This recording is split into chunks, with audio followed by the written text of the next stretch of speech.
Halo, apa kabar semua? Kita berjumpa lagi di Awal Mula Studio. Sebelum mulai jangan lupa subscribe dan like terlebih dahulu agar tidak ketinggalan video-video menarik lainnya. Mari langsung saja kita mulai.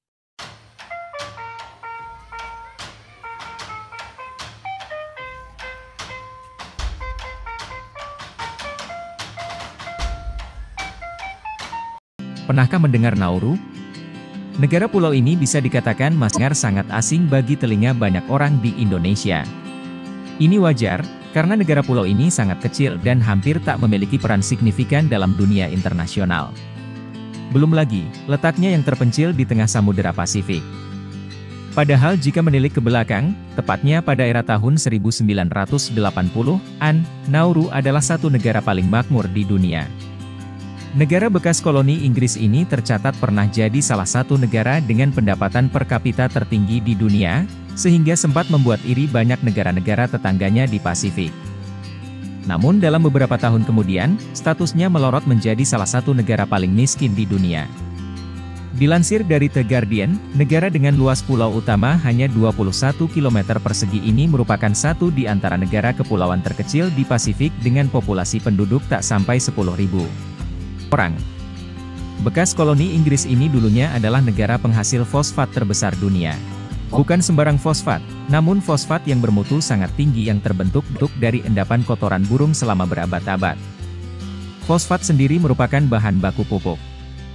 Setelah merdeka dari Inggris tahun 1968, tambang fosfat begitu marak di Nauru, puncak produksinya terjadi pada era tahun 1980-an. Permintaan fosfat dunia yang mengalami kenaikan pesat untuk kebutuhan penyubur tanah memicu eksploitasi besar-besaran fosfat di Nauru. Kebutuhan pangan memang meningkat drastis beberapa tahun pasca Perang Dunia II karena bertambahnya populasi, sehingga mendorong naiknya permintaan fosfat. Di sisi lain, cadangan fosfat di tambang-tambang di Australia dan Selandia Baru terus menipis.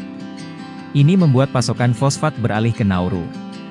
Pada tahun 1963 hingga tahun 1970, banyak penduduknya dipaksa pindah karena meningkatnya pembukaan tambang fosfat. Keuntungan yang diterima pemerintah Nauru sangatlah besar.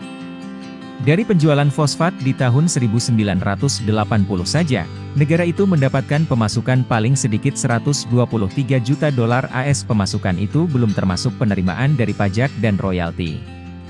Dengan penduduk yang hanya sekitar 10.000, membuatnya sempat nangkring di posisi teratas negara dengan pendapatan per kapita tertinggi di dunia, mencapai 27.000 dolar AS per tahun. Pendapatan per kapita Nauru ini jauh di atas AS, negara superpower yang di tahun 1980 memiliki pendapatan per kapita sebesar 12.000 dolar AS. Pendapatan yang besar dari fosfat mendorong pemerintah Nauru membebaskan banyak pajak dan subsidi perumahan besar-besaran. Layanan publik seperti rumah sakit, sekolah, transportasi, semua digratiskan. Oleh pemerintah Nauru, kekayaan besar dari tambang fosfat lebih banyak dihamburkan dan tak dimanfaatkan sebagai investasi jangka panjang. Perlahan, deposit fosfat mulai habis dieksploitasi di tahun 1990-an. Negara ini akhirnya mengandalkan pemasukan dari pinjaman pemerintah Australia. Tahun 2002, Nauru bahkan tak bisa membayar utangnya sebesar 239 juta dolar Australia karena devaluasi mata uang negeri kanguru itu. Sebagai gantinya, beberapa aset digadaikan ke Australia. Salah satu aset yang disita antara lain Nauru House dengan 50 lantai yang berada di Collins Street, Melbourne. Selain habisnya cadangan fosfat dan kerusakan lingkungan, korupsi akut di kalangan birokrat Nauru semakin memperparah keadaan. Saat kejayaan fosfat di negara itu, banyak pejabat menghambur-hamburkan uang negara. Hingga saat ini, pemasukan Nauru masih bergantung pada bantuan Australia. Setiap tahun hingga 2018, negara ini menerima bantuan sebesar sekitar 176 juta dolar AS dari Australia, atau 2/3 dari seluruh penerimaan Nauru.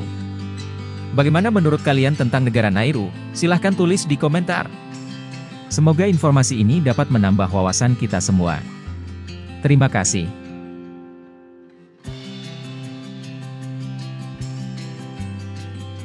Jangan lupa like, subscribe, serta komen di bawah.